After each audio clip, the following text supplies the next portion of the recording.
Hello and welcome to episode 22 of the Get Out of Your Comfort Zone podcast. Today, we are going to be joined by a good friend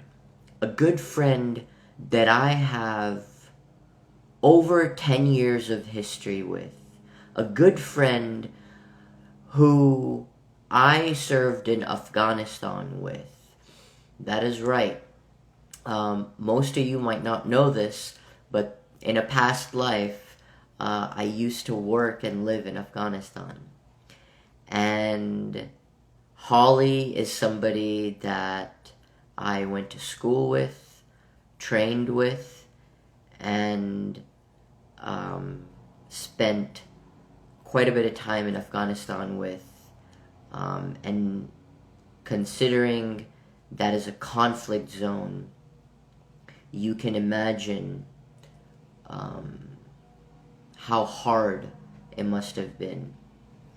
And when you go through something like that with other people that you start to count on, that builds a bond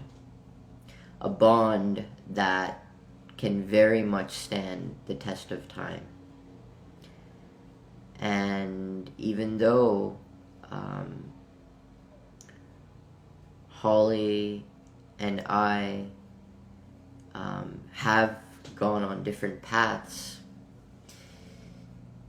that experience unites us.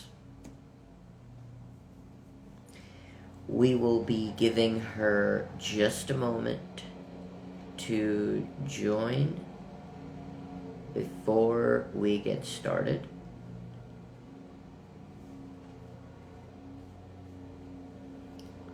Hope you all are having a wonderful day wherever you are.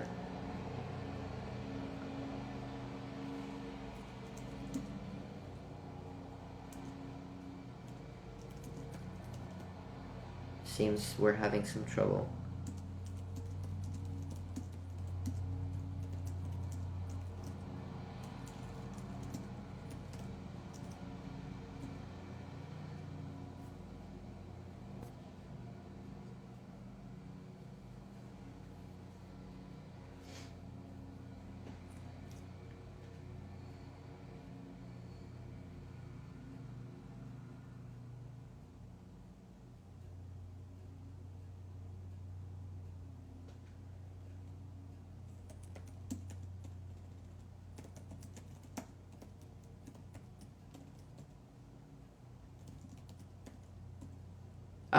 And there she is.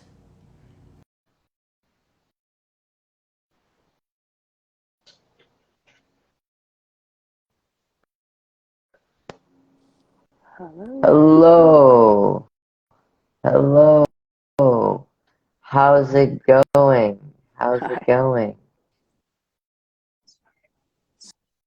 Sorry about that. Yes. Is it sharing the Are you video unable now? to see me?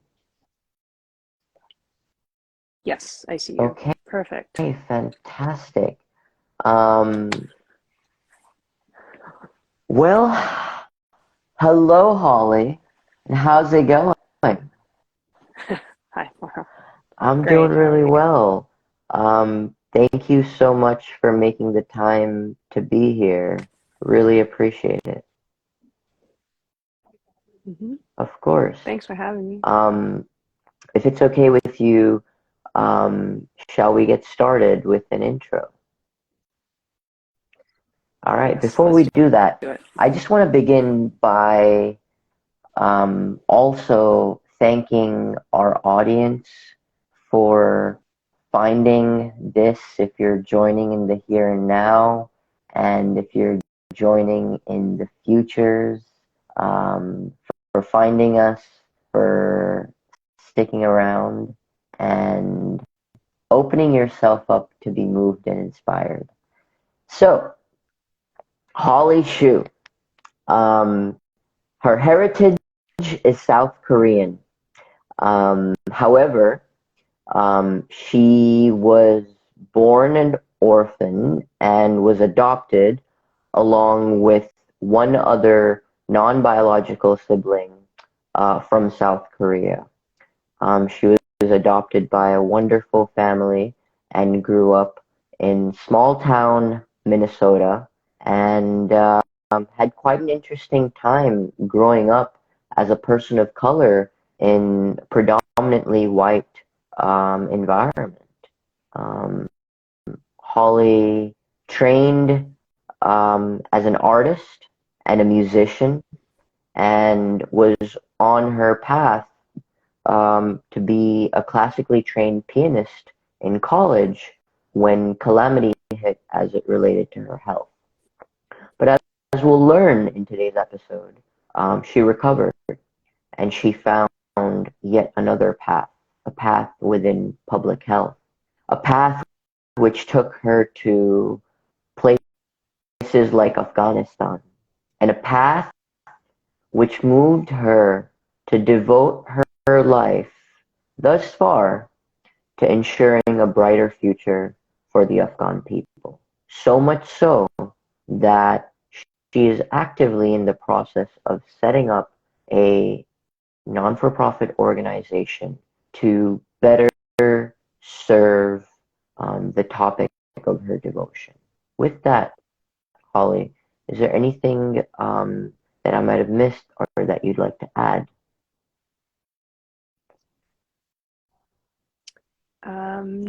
No, it was a kind of a faster journey out of the arts into public health than one can imagine, but I feel like it's my resting place, my home. It's so diverse and it combines arts and science. So it's a wonderful discipline to be a So part with of. that, why don't you kick us off by sharing the story of how you and I met? So Farhan was in the master's program. I had matriculated into the doctoral program. It's called health systems research, health systems as a discipline in public health. We were both a part of the 2011 cohort entering at Johns Hopkins Bloomberg School of Public Health. And we quickly learned that we had interests in these post-conflict settings, taking an interest in humanitarian emergencies as a topic area and really delving into health service delivery in tumultuous, unstable, rapidly changing environments. And that includes migrant populations too. We were writing reports for coursework on the same topic, examining the Afghan health system. And at that time, it looked like, or at least when I was asking within the department to be able to go, it was looking like we wouldn't be able to go. That the last last trainees had been let into the country really due to deteriorating security in the country already at that time in 2011, 12, 13. But they let us in. Thankfully, we had a good team on the ground. I'd say it was very basic living conditions in terms of just focused on the work. A lot of security issues, as I mentioned at that time, lockdowns over the weekends, but really getting to work alongside our Afghan colleagues and now friends. We still keep in touch, but we focused on, I guess you tend to focus in these low resource, impoverished settings on maternal and child health statistics to really take a pulse on how the country is doing in terms of the delivery of basic health services. Holly is being a little shy when she talks about security concerns in the lead up to us going. Unless I'm mistaken, there was legit an attack that happened right next door to where our offices were, and there were concerns as a result of a direct attack that happened. But fate, as it would have it, chose to let us persevere and allow us to go to Afghanistan. So I was there for the better part of a year, a couple of Mm, R&R periods during that time, and then exited at the end of January 2013. Farhan stayed until, I March. believe, the closing Yeah. of that office. Yeah, it shut down basically March, April. And our Hopkins affiliate, Japaigo, remained active. They are more program focused versus our group was Yeah. mainly Yeah. research focused. So let's go back in time. What was it like growing up in rural Minnesota as a person of color, and what drew you to the arts? So to Mm. be quite honest, as a person of color, I didn't necessarily realize Mm. I was a person of color. You keep that label Mm. of adoptee, that there's something different or special in the way your family was constructed. But I wasn't reminded necessarily of being an Mm. Asian girl uh, unless I was around other Asian looking individuals with the same physiognomy. And that was mainly just in the nearby towns that are, I don't know, 20 to 40 minutes away in the malls, for example. A lot of Hmong refugees were resettling in this area. But outside of that, I didn't pay attention to it very much. And in reflecting back as an adult now, uh, I do believe we had a lot of privilege and protection because of my white family, my white parents, as well as my white name, my very English or American name.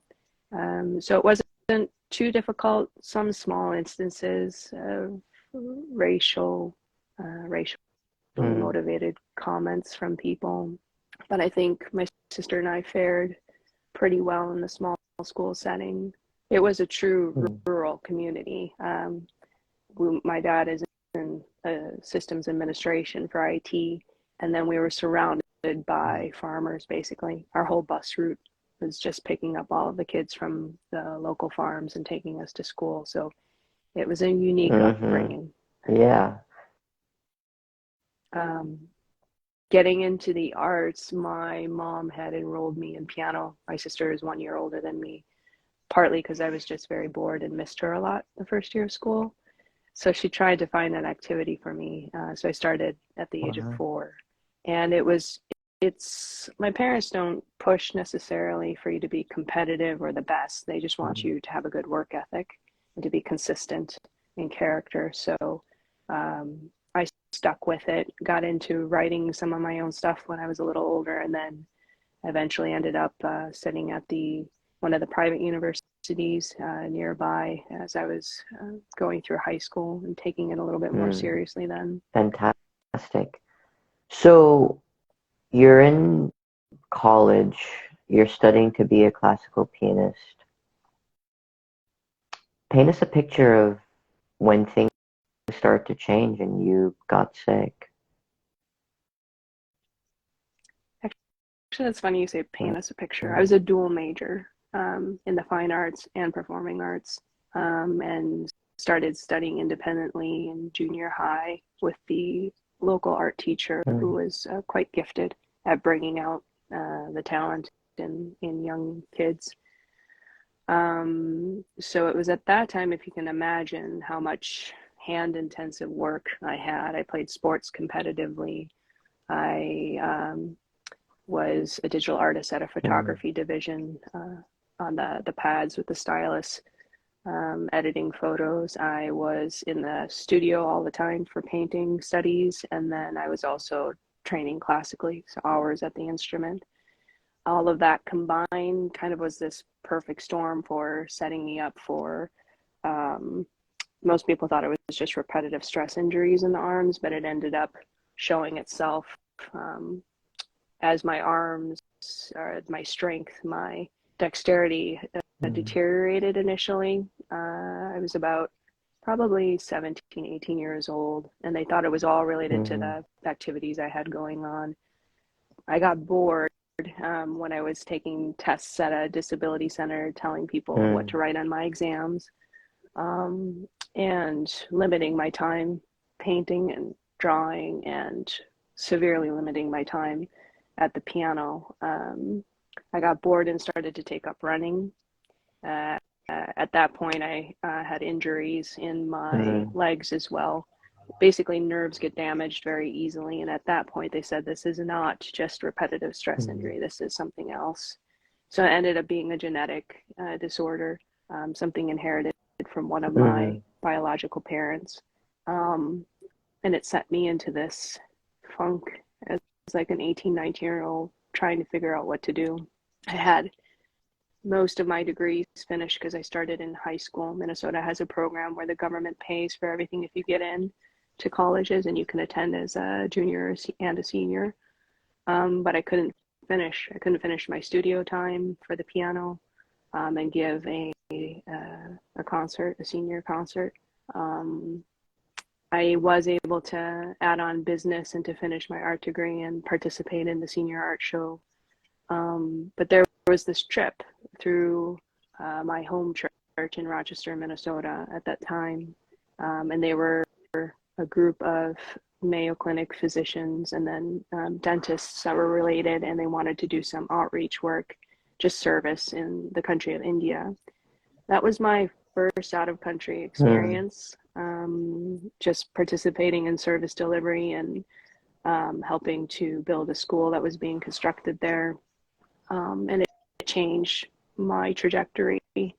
I finished up the art degree, asked the biology chair if I could test out of all of these basic bio classes at college because I did a little bit of research and settled on global health at that time, decided it was the most realistic next move if I wanted to be in a health program of some sorts, but not be a clinician or take the time to study medicine. So he agreed to let me try to test out of the exams to set up for a anatomy and physiology and to move into setting up for a public health degree. Help us understand, because it sounds like your outreach and trip to India kind of opened your heart and your mind to this desire to pursue global health. What was it about that experience more specifically which inspired you to this end? I don't think I had ever seen poverty in a different context, and such, I guess, like loveliness in a different culture, to witness great need and appreciation from those who are receiving free medical and dental care, and to realize that the world is much bigger than I had ever envisioned. I actually was a homebody, quiet. I figured I would stay in my home state, continue on into a master's degree in the arts, and perform and teach. I did not imagine prior to that to having a career in global health. I was always drawn to issues of social justice or discussion on social inequities, and that became the theme in my art as I was finishing out my art degree, having come back from India, and really going through this thought process of I want to be in a discipline, I want to contribute such that I can contribute back to society, to communities. I'd like to know the broader world and to take part in it, but really have a career that is designed to give back, that is a life of service, without being completely impoverished myself, or that's an exaggeration, but being in a good position to actually help other people. And I think I didn't really know what I was getting into at that time, but I just figured I will figure it out. The doctors had said I need a career where I'm thinking a lot more than using my hands or my legs, for example. So I was searching for something that would exercise my mind more. And go ahead. To clarify, were you drawn to themes within social justice and addressing inequity well before the India trip, or did the India trip really make that front and center? The India trip made it front and center. I was already drawn to it, but it didn't come out in my artwork. I've always been a little bit different than my family. I'm quiet by nature, but I'm very social. I love community. I love coming into a new place and nestling into a new group of friends that become your family. So I'm very like human oriented, human interaction oriented, and relationship oriented. So I think that just solidified it, to be able to identify and connect with people across cultures. And I also think it comes out of this space where, growing up in my family and in my community, I was having a difficult time framing myself as an American. What does it mean? And especially as I started traveling later, like in my 20s and whatnot, wrestling with it more, because of the, I guess, the view in this area. I'm in my parents' home right now, so in this area, on what it means to be American, and questions when you're traveling abroad about Americans. I couldn't answer those per se. So I had an interest in finding community as well.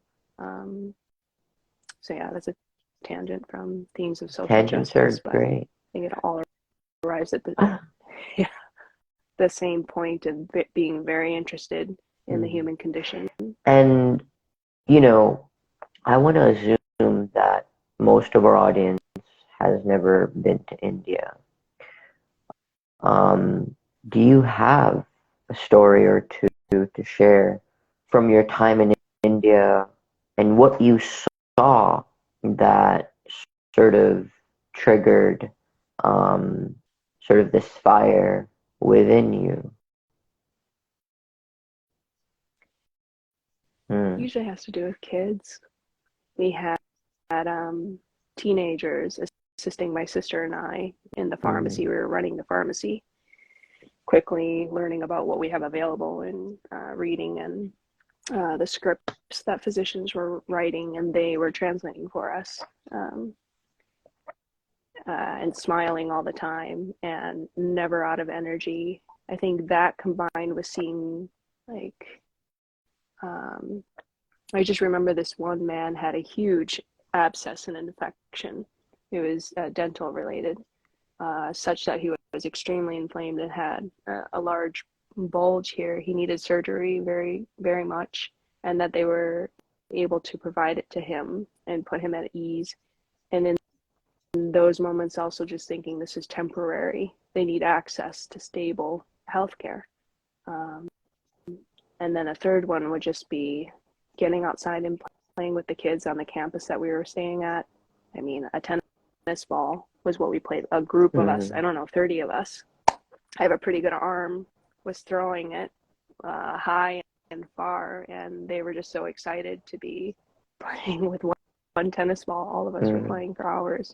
That joy, that simplicity that you experience when you're in the field, it's something that I love. I feel that way every time I go to the field. Space for creativity and thinking and being inspired by the local people. Thank you for sharing that. Now, a lot of people, you know, we went to school with a lot of people, and public health is a very big field. Considering all the people who train for a career in public health, most, you know, don't try to jeopardize themselves by going to a place like Afghanistan.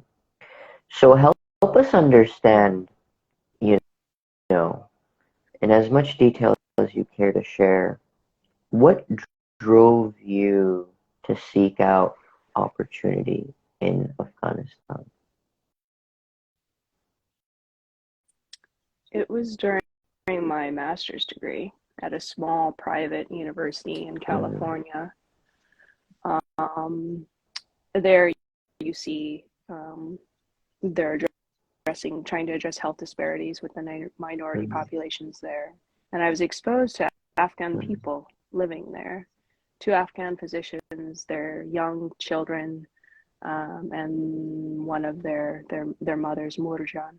I was a traveling piano teacher at that time, trying to support Mm-hmm. myself through my master's degree, and met them. They worked at the same university. In that, and meeting an Afghan surgeon there, as well as a Korean surgeon there, who told me as a Korean, I would say true Korean because I don't feel truly 100% Korean, but he said, I identify and have lived and worked there and will continue to work with the Afghan people because I identify with their condition, Korea being impoverished and war-torn as well, when he was a kid growing up, that he wanted to serve and to work alongside Afghans. So I started learning more about Afghan culture. I really adored those kids, and teaching them and learning from them also, as I don't think they're first generation born from one side, that's for sure, but really embracing education, and learning from their grandmother as well, the value of family and hospitality and the condition of the Afghan people. I think all of that set me up toward, I tend to fixate on extremes, like, okay, so there is a vulnerable group, but who within that is the most vulnerable, who really stands no chance. And that might be like also my struggle and search for identity, belonging. Even though I very much belong in my family and my community, it's still odd one out in many cases. So I started to do more research, and I think it really came to fruition once I was at Hopkins that there are researchers who truly do focus on humanitarian emergencies. Those who have gone to North Korea in addition to Afghanistan, and thinking of a few key people who I can learn from. And I have less of a sense of being risk averse at that time. I'm getting more and more risk averse as I get older, but I was up for adventure, for learning, for feeling a little bit of excitement and danger too. So I think it was just the perfect situation to be able to be presented with an opportunity to be some of the last trainees allowed in at that time. Yeah, that makes sense.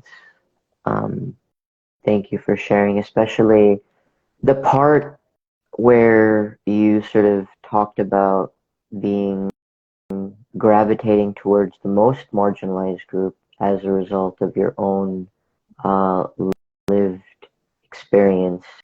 And I think when you and I were chatting, one of the things that you said was you didn't want them to feel abandoned because of your own experience of being adopted. I thought that was very powerful. So, you know, when you and I served in Afghanistan, once I left in 2013, short of, some follow-ups and conversations that you and I had, you were essentially my only tie to Afghanistan. And here I find out about a year ago that when our government pulled out of Afghanistan, that you are suddenly diving in as we're leaving.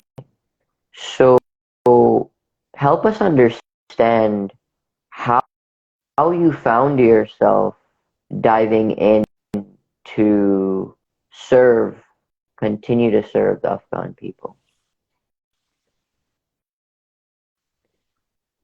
I mean, similarly to you, I was also just connected through a couple people. You keep in contact, they're good colleagues and friends, but it was such an emergency. And I think one thing that was common across the board for many Americans and other citizens of the world too was just shock at what is going on. So I think people were very moved in general, even if they had no connection to the country. And I know people who are involved now who have never been connected to the country. It's really a beautiful thing. But I had a lot of colleagues start to contact me. How can we get our sponsorship from our previous employer, which is my current employer now? Are they helping us? We're eligible for a particular visa. Are they willing to give the employment verification and letters of support? And they very much were willing to do that. So it was a matter of just kind of like funneling them through the architecture to get their paperwork to them as quickly as possible. That's when flights were still going, though. That was leading up to the end of August. And some of our people were very lucky. They were the first ones with their paperwork finished in an unbiased way, just first come, first serve, trying to get everything done. They luckily got out on some of the last flights, but the remaining majority of them did not. And I think like many organizations in the US, because of the politics wrapped up around the war in Afghanistan, many of them took the stance of what our government did at that time, where flights were not operating by the DOS. They were being operated by private charters at the time.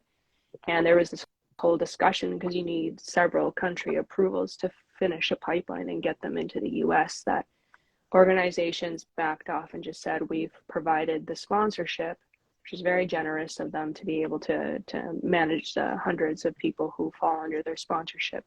But it is up to you to get yourself out and to be actually qualified as a refugee, which means you are outside of your home country in a third country, applying to the country that you are intending to go to or where you are eligible to go to. That, I listened to that message several times, several email chains, and just watching as people are desperate. And a couple of the people who I knew better from our teams were reaching out privately to me, like, what do I do? I'm like, I don't know. They say, just get yourself to a third country. I mean, how hard can that be? I don't know. I'm not there on the ground. We would talk about it. They'd say, this is next to impossible. This is very dangerous. This is very costly. And as once the Americans left and a lot of the other Western countries left, you just see a void of hope. And so I just said, look, to a couple of close friends of mine, like, look, I don't think any of us really know what we're doing, but I'm willing to try with you. You want to call me up, brainstorm with me? You have a point of contact? Please let me know and I'll try. I'll contact them. I'll write a letter. I'll email, whatever you want. They would bring like names of organizations to me. I said, that's not good enough. That's the front door. Like thousands are flooding through the front door. We need a side door, a back door. Can you find a name? Can you find a phone number, an email address, something? We need a person who I can talk to. And it just started out that way. And we just volunteered. I decided as a private citizen, I reported to my chain of command within my own organization. I am doing this as a private citizen because it means something to me. It's separate from my work at Hopkins. And they said, okay, thanks for letting us know. Go ahead and do it, type thing. And so I just continued volunteering with a group of friends, trying to help process paperwork alongside many other volunteers, lawyers, former military, former intelligence agents, who all cared about the condition of the Afghan people. It all died off toward the end of last year, and I just started, we started trying to find more information because things are becoming desperate at that time.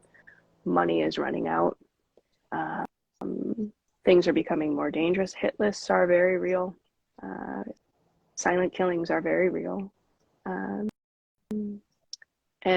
And I learned that it was mainly small private efforts that might be successful in helping people reach safety. And there's more of a commitment if it's a small private effort. Like I'm with you until you reach safety.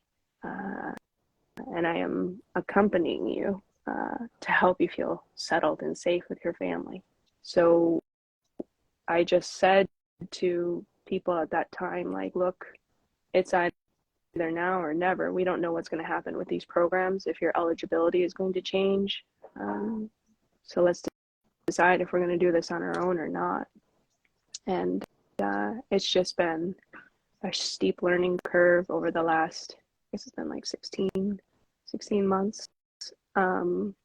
Many periods of highs and lows, emotions, as emotions go, but just networking, talking to other people who are invested in it for the long run. I remember talking to a specialist in refugee resettlement, like in the international scope, and then also domestically, having served in our government and with other large multilaterals.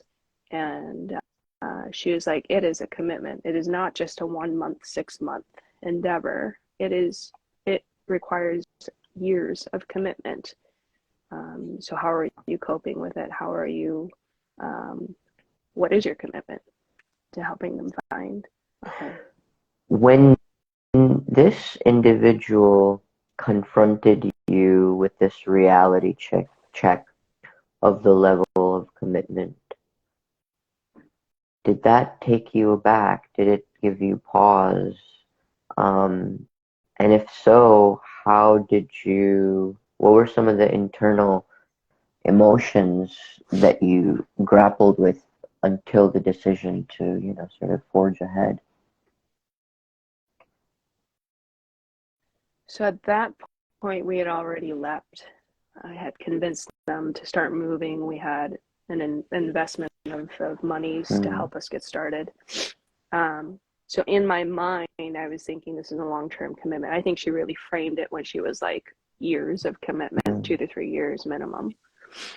And I think I had already processed that, so it didn't shock me to the extent one might think. But it did,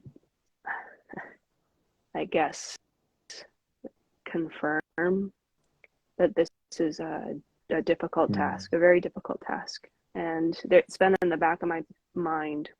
It's come up several times, like we could fail. We have failed many times, many of our attempts. So we just keep trying different paths. We still could fail. We're trying to expand and to be able to help more, but it takes financial investment and commitment on people who want to volunteer as well. So I guess it didn't shock me as much as you would think, but it was a reality check. Before we come back to exploring some more of the hurdles, one of the things that I'm curious about learning is, it's one thing to sort of dive in and volunteer your time to helping refugees figure out next steps and get resettled. It's another to take that a step further, especially considering, you have a thriving career in public health at arguably one of the best institutions in the world, and to choose to start a nonprofit and be a nonprofit leader, especially considering the different skill set and focus and all of that. What drew you to make that choice? Kind of fell into it. I feel like a lot of my career is that way, honestly, too, in arriving into public health. But either I abandon the cause, set aside the people, I abandon the cause completely, or the only way of really being able to help them a lot, or the best way that I can, is to actually have an organization to back our activities. I've actually always been interested in nonprofit work. I technically work for a nonprofit in an academic setting. When just reflecting on, like, you're doing your financial planning as a young person, you're sitting down and they're asking you your like 1 year, 5 year, 10-year goals, and then dream big picture. What would you like to do? And my answer was immediately, without thinking, foundation work. If either it's with my own assets or as a group of equally motivated individuals who are not necessarily concerned about having the most at the end of life, but having enough and helping others to have enough as well, and addressing that equity gap. It's always been something in the back of my mind. So when it came down to it, when it looked like we wouldn't be able to do as much as a small group, and I have limited resources at this point as junior in my career, it was kind of a no-brainer. And I just wanted to try and remove it from all of the politics and our wars as a country, and to put it into a neutral setting, which conveniently is a country that I've lived in before and have connections into. And as a dual citizen with the European Union, it's easier for me as well. A lot of privilege to tap into. So let's talk about the work that you're doing now, right? You talked about how there are hit lists, there are kidnappings, silent killings that are real, and help us understand in the day-to-day of the work that you're doing with the refugees who are now in Pakistan, some might still be in Afghanistan. What are the needs that you are trying to fulfill? You know, what are the seeds that you are hoping to plant through your work in the lives of these people for the future? I guess in a tangible way, it's basic humanitarian needs, housing, food, a source for heat or air conditioning during the different seasons, communications, access to phones or devices and data, transportation costs for appointments. We have a priority of getting kids back in school so that they're not missing second and third years of school, because they missed a lot during 2021-2022 academic year. So all grade school children and those on the brink of university as well, we've put them all back into school. And we would like to work with the one school there. First, you're limited in what you can access as a refugee, especially since UNHCR registration is very much delayed. It's like not till after a year that you might actually be registered and get your card. So up until then, it's this battle of official legal status by renewal of visas as well, another cost. And then we put the heads of households for now, just because of limited resources, into English courses to help improve their English and to make them more ready for the job market once they reach a Western country. That's the tangible stuff.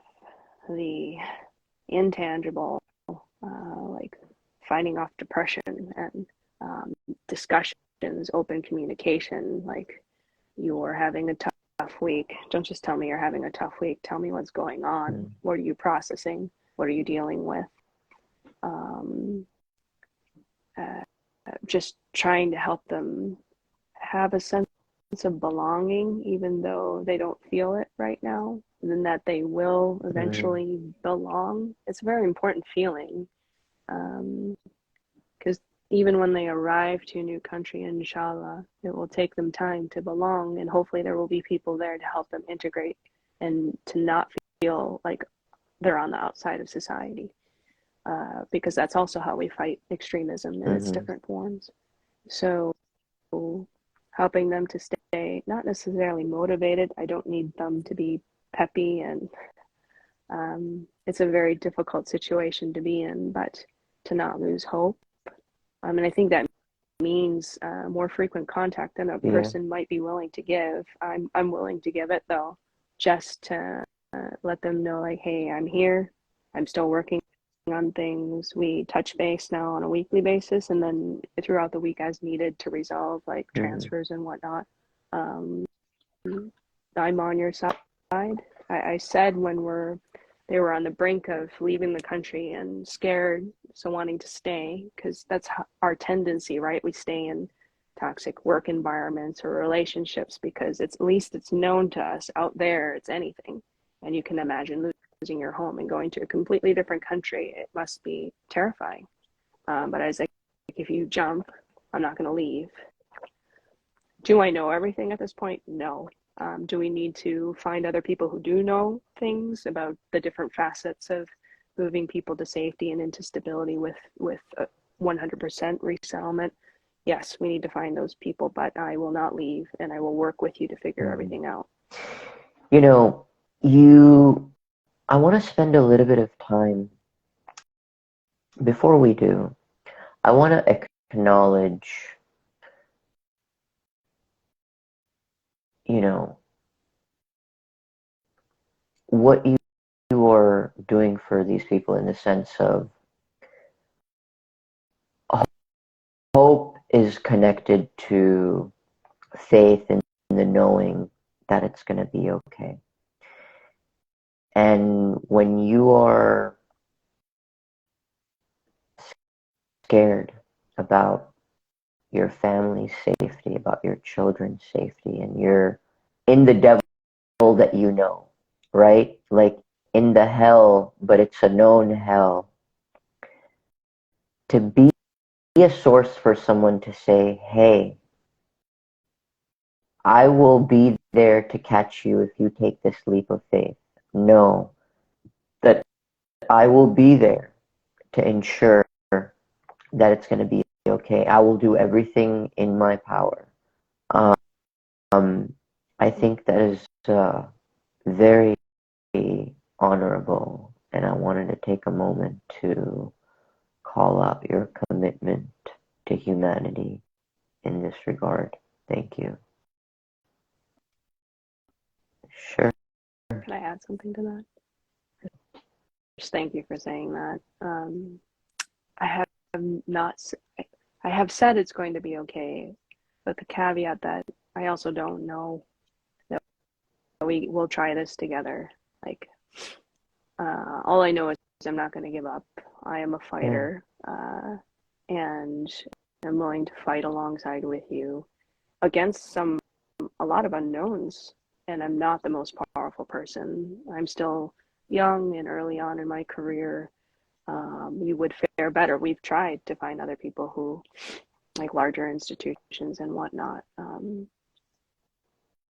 But just to add that caveat, I honestly say I don't know everything. I cannot guarantee safety, that everyone will make it okay, which is a very difficult thing to say. But I'm going to fight alongside with you. One of the things that's so important for setting the trajectory for someone's future is education. You and I, we grew up in a country, we live in a country, and most of our audience, who at this time is in the West, grew up where education is a basic human right. Quality education is something that is accessible to most, if not all, people. Help us understand some of the challenges associated with education for the refugee families that you are trying to support. Help us understand how that situation is different, for them, and how it's more complicated.